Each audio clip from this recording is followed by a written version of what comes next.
পলাতক শেখ হাসিনা রেজিমের সময় বিএনপির ভারপ্রাপ্ত চেয়ারম্যান জনাব তারেক রহমান সাহেব সহ মুক্তিকামী গণতন্ত্রপন্থী অনেক বিভিন্ন পর্যায়ের নেতাকর্মীদের বিরুদ্ধে অসৎ উদ্দেশ্যে মামলা দায়ের করেছিল এবং এই পার্টিকুলার মামলাটাতে জনাব তারেক রহমান সাহেব ছিলেন, পাশাপাশি ২১ টিভির চেয়ারম্যান জনাব আব্দুল সালাম সাহেব এবং প্রখ্যাত সাংবাদিক ডক্টর কনক সারোয়ার সাহেব ছিলেন।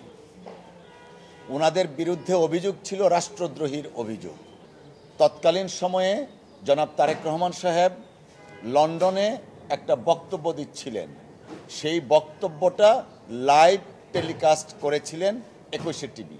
২১ টিভির অপরাধ ছিল কেন জনাব তারেক রহমান সাহেবের বক্তব্য লাইভ টেলিকাস্ট করা হলো।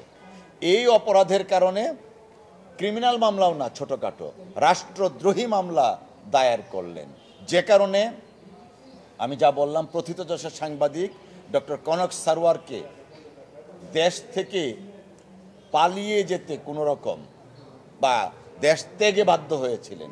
সালাম সাহেব তিনিও দেশ থেকে বাধ্য হয়েছিলেন। পাশাপাশি আমরা জানি ২১ টেলিভিশনটা হাসিনা তার মদতপুষ্ট লোকজন দ্বারা দখল করে নেন।